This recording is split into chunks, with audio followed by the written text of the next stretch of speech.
If you aim at nothing, you will hit it every time. Set a goal and don't quit until you reach it. When you do, set another and don't quit until you reach it. Never quit. You are never too old to set another goal or to dream a new dream.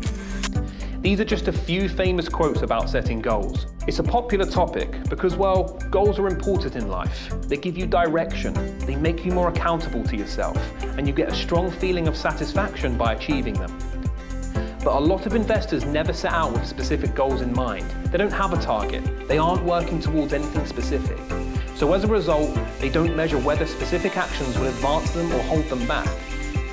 The simple fact is that by having a goal, you're actually enabling yourself to get there more quickly. Because goals make decisions more straightforward, particularly with investments. Once you know your financial objective, you can work out what you need to do to get there. And that's what our goal calculator has been designed to help with, providing you with a benchmark that you need to hit consistently to get to your magic number. It's simple, easy to use, and can be a big help with planning and decision making.